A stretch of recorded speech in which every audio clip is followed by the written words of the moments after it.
ये पंजाब का दूसरा पार्ट है। शुरुआत करते हैं रणजीत सिंह के उत्तराधिकारी। इससे पहले हमने फर्स्ट पार्ट में कवर किया हुआ। तो रणजीत सिंह के जो उत्तराधिकारी हैं वो 3 उत्तराधिकारी होते हैं उनके। पहले खड़क सिंह, फिर नौनिहाल सिंह इनका पुत्र था, और अंत में आते हैं शेर सिंह। शुरुआत करते हैं और फिर अंत में उनसे लास्ट में रहेंगे दिलीप सिंह। तो याद रखना है हमें, खड़क सिंह, नौनिहाल सिंह, शेर सिंह और दिलीप सिंह।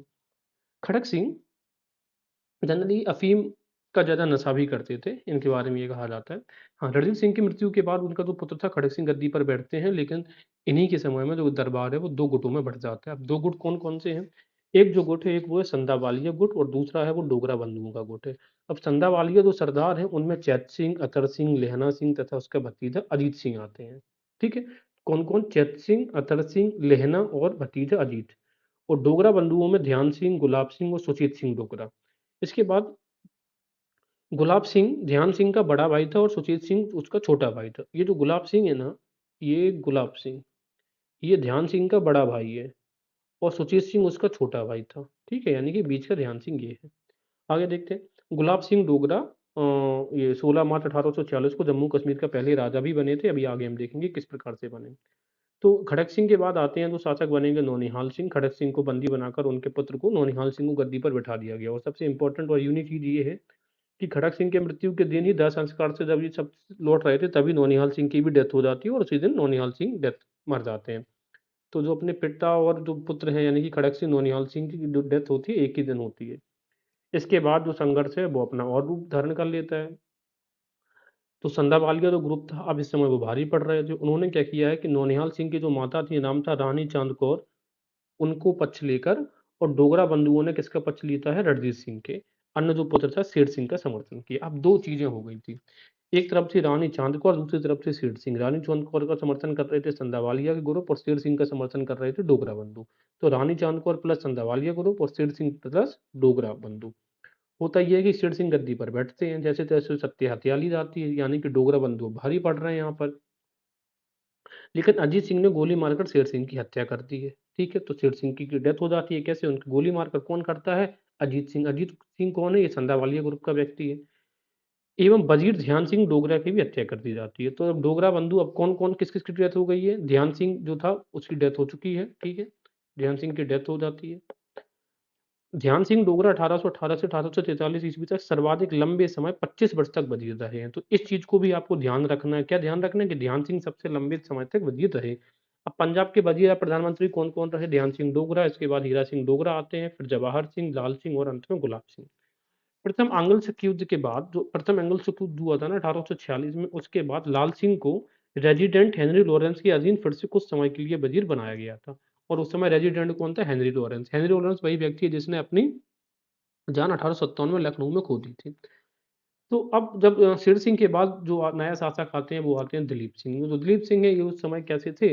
वयस्क थे, नहीं थे, वयस्क नहीं थे, अल्पायु पुत्र थे। तो उनकी जो संरक्षिका बनी वो रानी झंडन बनती हैं।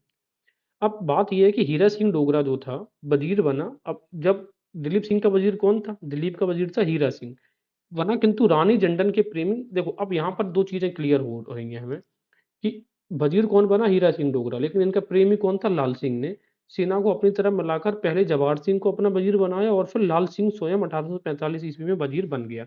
बात ये है कि यहाँ पे संरक्षिका कौन है? रानी झंडन, और इनका जो प्रेमी है उसका नाम है लाल सिंह। तो इन दोनों की गुटबंदी ये कोशिश करेंगे कि जो सत्ता का रियल एसेंस है उनके हाथ में सत्ता आ जाए। तो इसी वजह से लाल सिंह अंत में वजीर स्वयं बन बैठता है।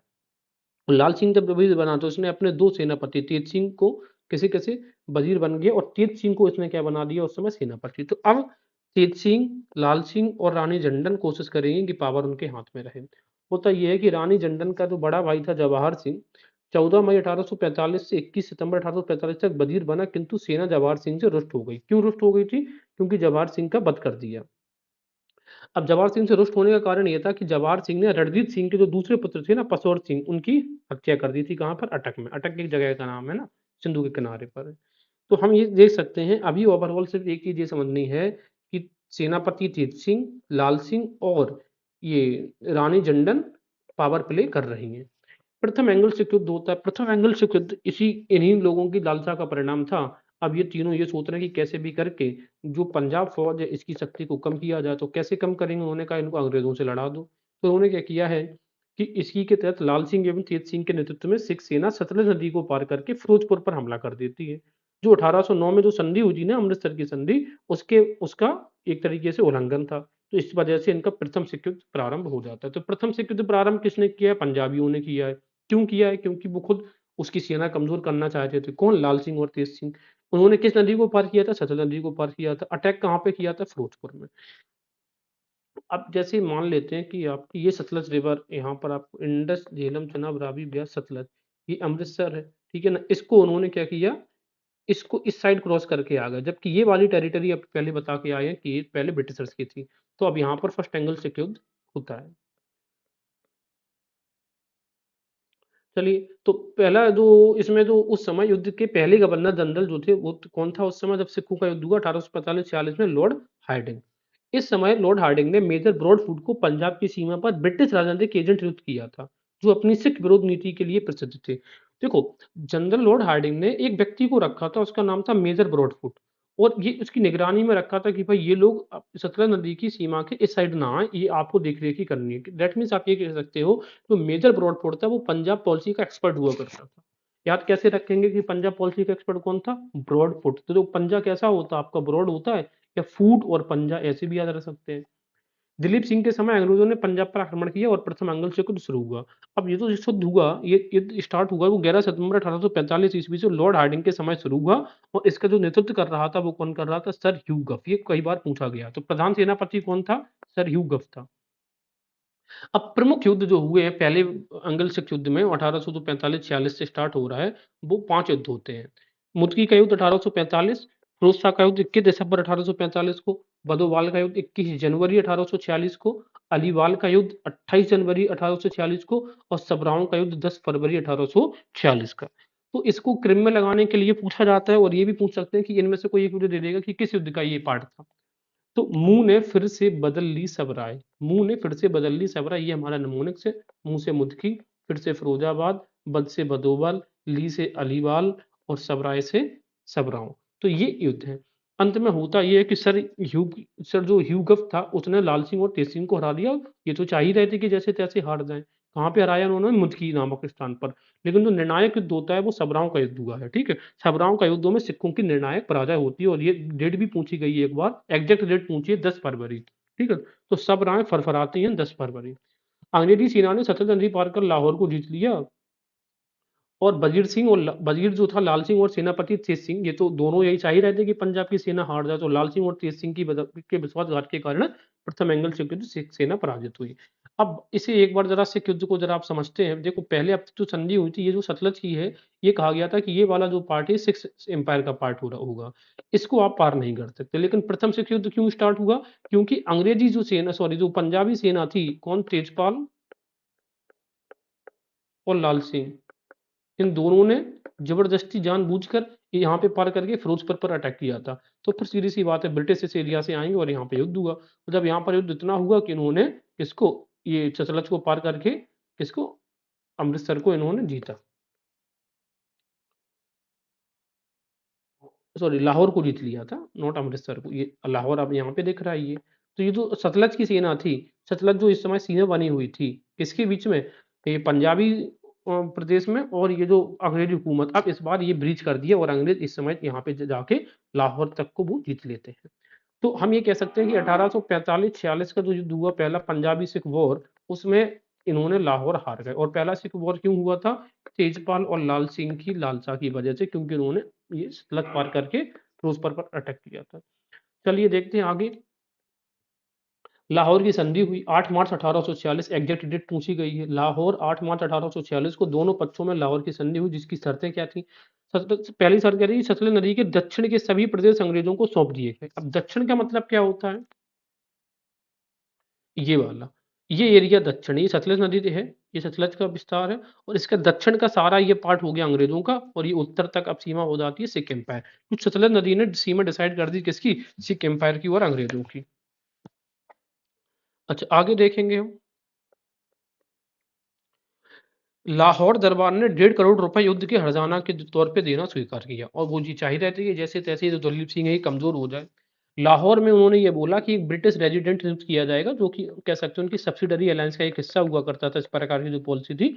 और जो पहला जो रेजिडेंट नियुक्त होता है वो होता है sir Henry Lawrence. Sir Henry Lawrence H से नाम आता है, इन्होंने लखनऊ में अपनी जान गंवा दी थी 1857 के रिवॉल्ट के टाइम पे। इसके अलावा सिख सेना में बोले कटौती भी करो, सिख सेना आप देखो तो जो चीज अब तक तेजपाल तेज सिंह और लाल सिंह चाह रहे थे वो अब हो रही थी, क्या कि सेना कमजोर हो रही थी। सेना की संख्या 20,000 पैदल सैनिक व 12,000 घुड़सवार तय कर दी गई कि इससे ज्यादा आप नहीं कर सकते हैं।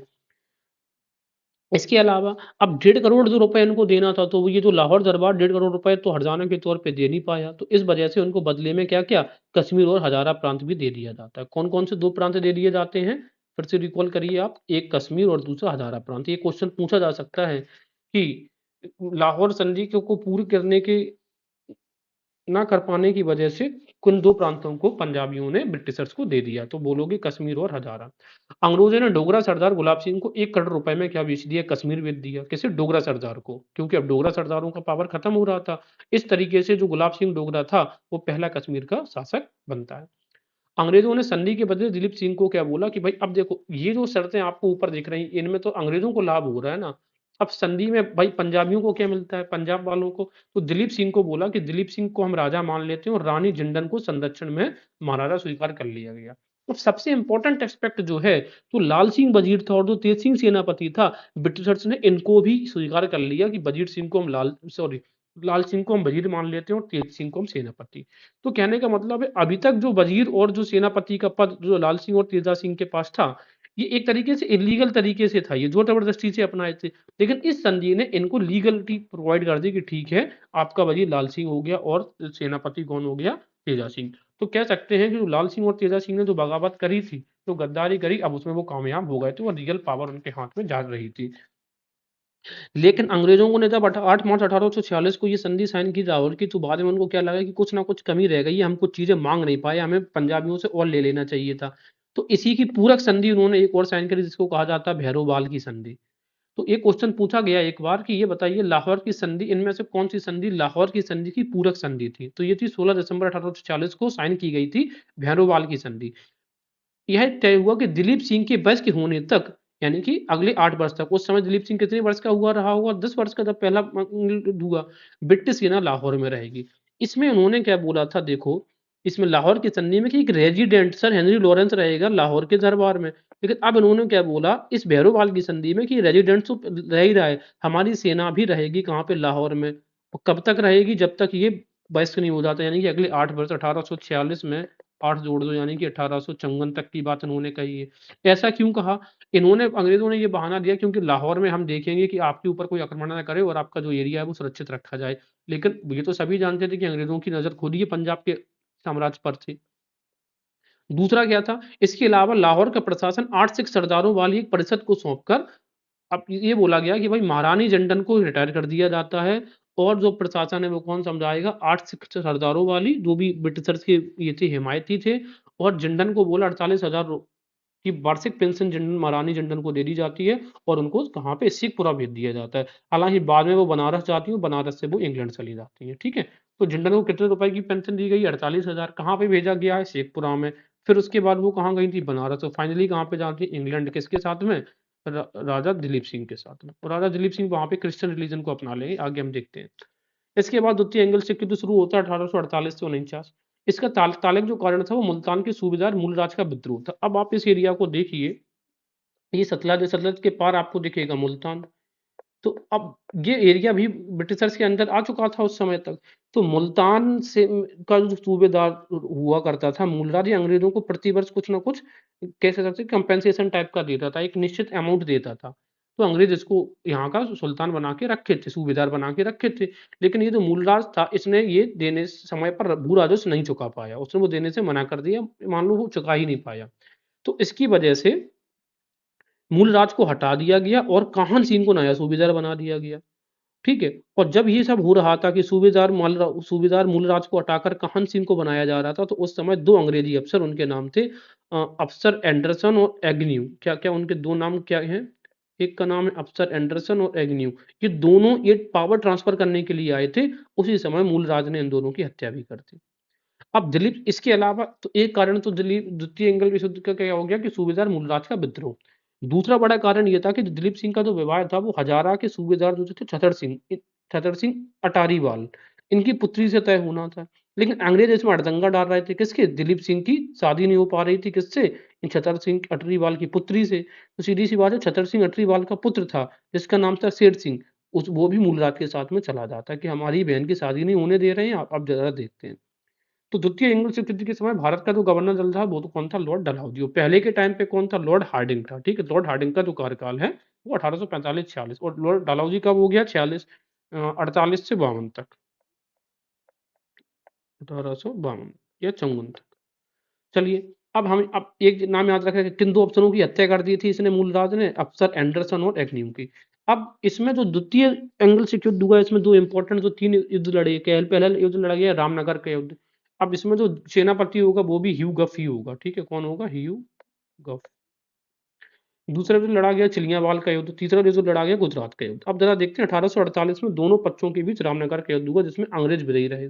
इसके बाद झेलम नदी के तट पर चिलियावाला का युद्ध हुआ। चिलियावाला के युद्ध में क्या हुआ? भीषण युद्ध हुआ था झेलम नदी के तट पर। पहली बात तो यही पूछेगा कि किस नदी के तट पर हुआ है, तो झेलम। अब देखो, जो चिलिया होती है उसको आप झेल नहीं पाते, तो झेलम। दूसरी बात ये है कि इसमें ब्रिटिशर्स तो जीत गए, लेकिन इसमें ब्रिटिशर्स को अपने बहुत ज्यादा पैसा खर्च करना पड़ा था। इसी वजह से इस युद्ध को, जो लॉर्ड ह्यूगफ के नेतृत्व में जीत तो लिया था, अंग्रेजों की इस विजय को पायरिक विक्ट्री कहा जाता है, यानी कि नाशकारी विजय कहा जाता है कि ऐसी वजह से तो नाश भली है। इसी युद्ध की के ऊपर किसने? डलहौजी ने एक वक्तव्य कहा था जो बहुत फेमस है कि भारी खर्च करके विजय प्राप्त की है वो पराजय के बराबर है। हमें विजय मिली है लेकिन ऐसे ही एक और विजय हमें नष्ट कर देगी। तो ये पूछा जाता है क्वेश्चंस कि ये बताइए पायरिक विक्ट्री जो है, यानी कि नाशकारी विजय है, वो किस युद्ध को कहा जाता है? चिलियावाला का युद्ध। कहाँ पे हुआ था? झेलम नदी के तट पर। अच्छा, अंग्रेजी की तरफ से कौन लड़ रहा था? लॉर्ड ह्यूगफ। और पंजाबियों के नेतृत्व कर रहा था शेर सिंह। इसके बाद हम देखेंगे चिलियावाला युद्ध के बाद डलहौजी ने ह्यूगफ के स्थान पर किसे बनाया? चार्ल्स नेपियर को सेनापति बना दिया। अभी आप ये देखो, अब अगर पूछ ले कि पहले एंगल सिख युद्ध में कौन था सेनापति, तो ह्यूगफ था। ह्यूगफ। लेकिन दूसरे उसमें कौन था युद्ध? ह्यूगफ भी था। और फिर लास्ट वाला जो युद्ध था, यानी कि क्योंकि चिलियावाला बाग में बहुत ज्यादा पैसा खर्च हो गया था, इस वजह से ह्यूगफ को हटा के डलहौजी ने किसे बना दिया? Charles Napier. अच्छा, चार्ल्स नेपियर उस समय क्या करेगा? ये 1843 में ये सिंध का विलय कर चुका है, तो ये उसी पंजाब के एरिया में बहुत ज्यादा एक्टिव था। कौन? Charles Napier. इस वजह से अब चार्ल्स नेपियर बागडोर संभालेगा। तो द्वितीय एंगल सिख युद्ध में दो सेनापति थे, एक ह्यूगफ था और दूसरा था चार्ल्स नेपियर। तो चार्ल्स नेपियर, अब ये पूछ लिया जाए कि चिलियावाला के युद्ध में कौन था, तो इसमें तो ह्यूगफ ही था। लेकिन गुजरात का युद्ध लड़ा गया, गुजरात का जो फाइनल युद्ध लड़ा गया था, इसमें था चार्ल्स नेपियर। चार्ल्स नेपियर, ये वाला गुजरात नहीं है, ये पंजाब में एक रीजन है गुजरात, वो वाला है। ठीक, पाकिस्तान के पंजाब में गुजरात रीजन है। आगे देखते हैं। नेपियर ने 21 फरवरी 1849 को चेनाब नदी के तट पर गुजरात का युद्ध सिखों की सेना को निर्णायक रूप से पराजित कर देता है। और गुजरात के युद्ध को तोपों का युद्ध कहा जाता है क्योंकि यहाँ पर ब्रिटिशर्स ने बहुत अधिक तोपों का प्रयोग किया था। तो मुझे ये बताइए चिलियावाला का युद्ध किस नदी पर हुआ है? झेलम नदी पर। कौन अंग्रेज सेनापति था? लॉर्ड ह्यूगफ। उसी तरीके से ये जो युद्ध है आपका गुजरात का युद्ध किस नदी पर हुआ है? झेलम नदी पर। अंग्रेज कौन था लड़ने वाला? वो था चार्ल्स नेपियर। तो याद रखिए, जलियांवाला युद्ध को क्या कहते हैं? पायरिक विक्ट्री या नाशकारी विजय। गुजरात के युद्ध को क्या कहते हैं? तोपों का युद्ध। गुजरात पाकिस्तान के पंजाब प्रांत में, ये मैंने पहले बताया। आगे देखते हैं, जब युद्ध हो जाता है, खत्म हो जाता है, तो लॉर्ड डलहौजी ने 30 मार्च 1849 को चार्ल्स नेपियर के नेतृत्व में पंजाब को अंग्रेजी राज में मिला लिया। क्वेश्चन पूछा जाता है कि अंग्रेजी राज में बुलाने में इनमें से किसकी अहम भूमिका थी, तो बोलेंगे चार्ल्स नेपियर की। अब जब ये विलय किया जा रहा होता है किसका? पंजाब का। किसमें? अंग्रेजी उसमें प्रशासन में, शासन में। तो उस समय हेनरी लॉरेंस, जो कि पहला रेजिडेंस था कहाँ का? पंजाब का, वो और एक से जनरल लॉर्ड एलन ब्रो, इन्होंने पंजाब विलय का विरोध भी किया। ये क्वेश्चन पूछा जाता है कि निम्न में से किसने पंजाब विलय का विरोध किया, तो the two person are Henry Lawrence and general Lord Ellenborough. आगे देखेंगे, मेजर इवांस बेल ने the annexation of Punjab and Dilip Singh में लिखा है कि यह विलय कोई विलय नहीं था बल्कि एक विश्वासघात था। तो विश्वासघात किससे? बेल की बात है, बात से विश्वासघात, बात से बेल। ठीक है, मेजर इवांस बेल ने। और उनकी पुस्तक क्या है? The annexation of Punjab and Dilip Singh. Annexation कर रहे हैं किसके? एनेक्सेशन, बेल का एनेक्सेशन हो रहा है, पंजाब के बेल, पंजाब का बेल, ऐसे याद रखना, पंजाब का बेल। इसके अलावा इसी समय जो डलहौजी था, डलहौजी ने दिलीप सिंह को 5 लाख रुपए की वार्षिक पेंशन देकर रानी टंडन के साथ कहाँ पे भेज दिया था, इंग्लैंड भेज दिया। और कोहिनूर हीरा इसी रानी उसने मारा था दिलीप सिंह से, किसने छीन लिया, डलहौजी ने। तो पूछा जाता है क्वेश्चन कि डलहौजी को हीरा किससे प्राप्त हुआ था, महाराजा दिलीप सिंह को।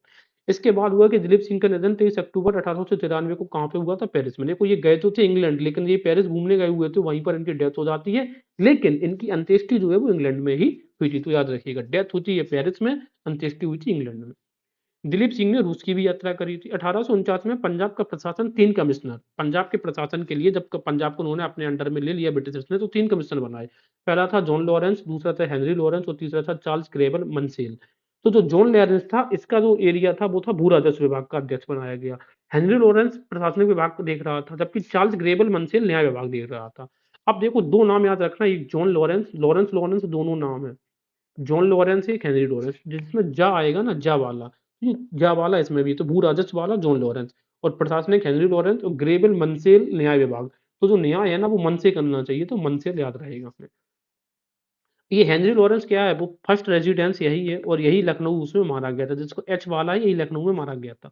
1853 में बोर्ड का समाप्त कर चीफ कमिश्नर नियुक्त किया गया। ये 3 बोर्ड स्टार्टिंग में 1849 में बनाया गया, फिर ये 3 बोर्ड वाला जो प्रोविजन है खत्म करके उन्होंने क्या बोला, एक चीफ कमिश्नर नियुक्त किया जाएगा। तो चीफ कमिश्नर उन्होंने किसे नियुक्त किया, सर जॉन लॉरेंस को, इस वाले को, हेनरी लॉरेंस को नहीं, सर जॉन लॉरेंस को पंजाब का प्रथम चीफ कमिश्नर नियुक्त किया गया। जॉन जिसके पास भू राजस्व वाला एरिया था ना, उसी को।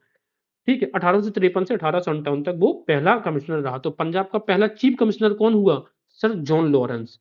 इसके अलावा 1 जनवरी 1859 से जॉन लॉरेंस पंजाब के लेफ्टिनेंट गवर्नर भी रहे, तथा 25 फरवरी 1859 से जनवरी 1865 ईस्वी तक रॉबर्ट मोंटोगेमरी पंजाब के लेफ्टिनेंट गवर्नर रहे।